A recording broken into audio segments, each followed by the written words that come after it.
appreciate all of you being out here this morning, enjoying some what I think is going to be a great day, a great morning.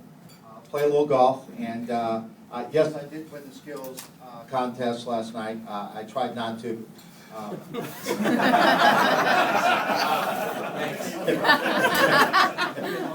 There are a few people who saw me play football. Yeah, I tried not to. So it's a pleasure for me to be here. I know everybody was probably watching Ryder Cup and not real happy about the outcome. I wasn't real happy about the outcome. Maybe that's why the driver tried to leave me at the hotel this morning. I got to tell you this story. I'm coming out of the hotel. There's a car arranged to pick me up to bring me here, right? So 8 o'clock. I like to be on time. I know a lot of you gentlemen are going to be here playing golf. You want to get started. Didn't want to be late. Program's going to start. I'm not going to get there because the car's not there. I'm waiting. 15 minutes or 10 minutes goes by, and I call looking for the car. And Denise says, well, I'll call and check and see where they are. And so I'm waiting. And I noticed out in front of the hotel there were a couple of cars that were there. And, you know, where they were waiting, Kerry Limousine, there were some planners there and lots of cars getting people down. I noticed there was a woman who's got a car there and it wasn't Kerry. And she stops a car across the street from the hotel, and she gets out, she goes in. I thought maybe she was going to the bathroom or something. She comes back to her car, and she's washing the windows on her car. You know, she doesn't chat or anything, and she drives the car by the hotel. She stops the car, she's talking to the bellman out front. He just kind of shrugs his shoulders, and they're standing there, and I'm standing up against the pole waiting. And I called back, and I said, well, yeah, there's nobody out here with a sign that says Swann or anything on the car. And the doorman goes, Swann? Last name was Swann? He goes, yes. He walks over to the lady who's still cleaning her car. He says to her, what are you waiting for? Didn't you say Swann? She goes, oh, I'm waiting for a woman. Her name is Lynn Swann. Thank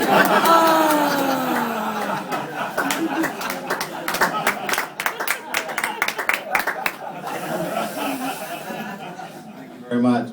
So, that starts my day. You know, that happens very often. I get mistaken for a woman. You know, sometimes people think I'm Ronnie Lott or Jerry Rice or Ahmad Rashad, and I tell them when I see them, hey, that's bad news for you because I'm older than you are, and they think I'm you. You know, I've worked with Big Brothers and Big Sisters since 1979. It's been a great organization. It continues to be a great organization. And you heard about where the money goes and those things. There are a couple of things you need to know about Big Brothers and Big Sisters. We need people and we need money. All the statistics that you heard about how we help kids and how we move that forward, it's not by luck, it's not by happenstance.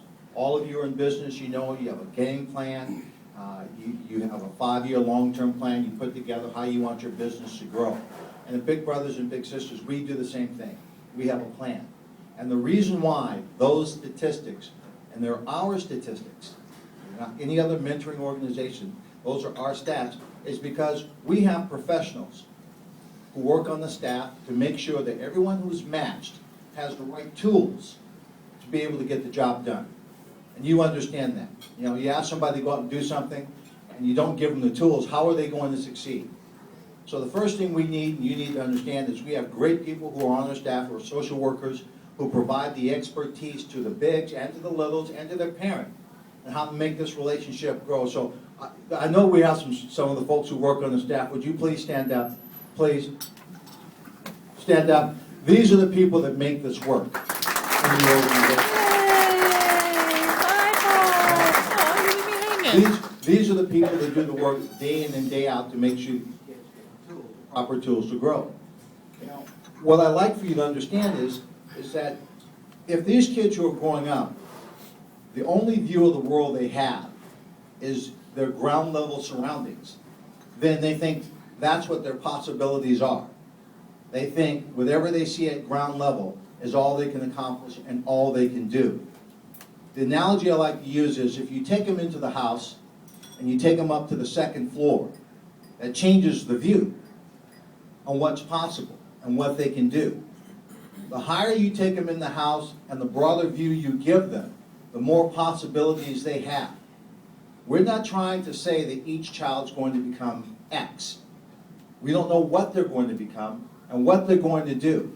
But we know the possibilities are endless if we give them a broader view of the world and then show them and teach them what they need to know to acquire the right kinds of tools in terms of experience, in terms of education. Education is always key. There's big brothers and big sisters. It does corporate matches that give kids a better understanding of business, that take away the complexity of business, to let kids know that they can achieve these kinds of things. And these are real life stories for these young boys and girls. Many years ago, they told me the story of a young man who was in the program. This young man was a bit odd, everybody said, and they thought he had some mental problems and things like that. And so his parents had passed away, or he was living with his grandparents, they passed away, and they wanted to institutionalize this young man. And he had a big brother. The organization is well over 100 years old. So he had a big brother, and the big brother said, well, can I be his guardian? Can I take care of and take the responsibility? And so he took the responsibility. But it turns out that this young kid he had some kind of brain problem. His problem was he was a genius. Okay? The same kid that they wanted to institutionalize ended up getting like 4 or 5 degrees, a couple of PhDs and masters and everything else, and he was just off the charts bright. And the only thing his big brother did was to listen to him and respond to his needs, not try and guide him down a specific path, but to lead him and help him grow and get the productive tools. That's an extraordinarily positive story. Okay? Unfortunately, we have kids around the country that get on the negative side of that. Because in addition to dollars and cents to help the agencies grow, we need men and women to volunteer to be bigs. We need that time. There was a young girl down in Florida who was a Big Sister of the Year. Bright girl, doing wonderful things. And on one evening, when she's at a Big Brothers Big Sisters event, and they're talking about how she's improved and strides she's making, her little brother, who was on the waiting list, 12-year-old kid, still on the waiting list, looking for a match. Wasn't doing anything wrong, but he wasn't at that event. He was at the wrong place at the wrong time, and he was killed. It makes a difference. Truly does make a difference.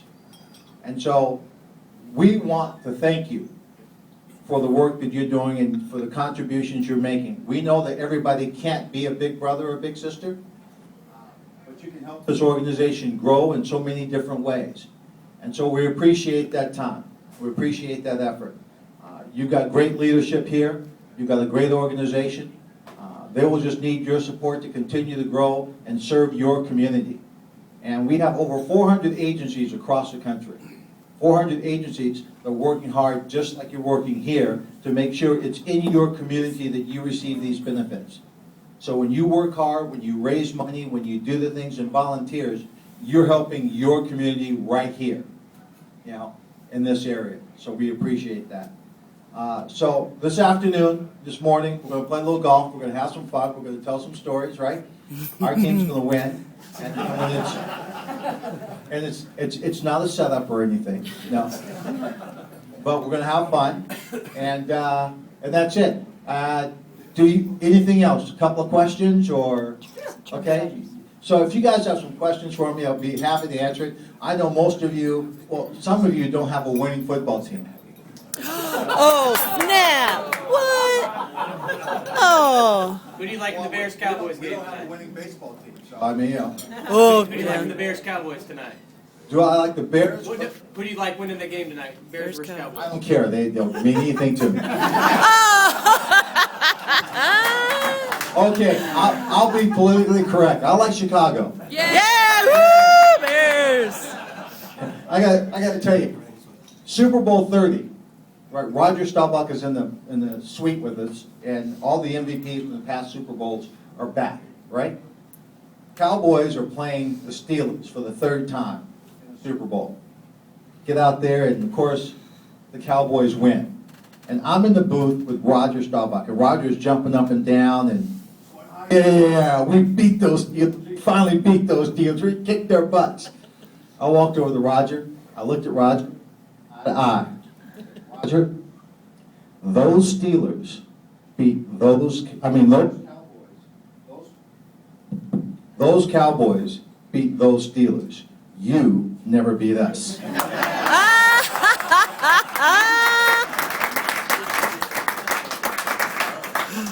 We always like to set the proper tone. Any other questions? Was it pass interference? Was pass interference? Was it pass interference? Last week. Last What? week's call. That's the other question, Roger.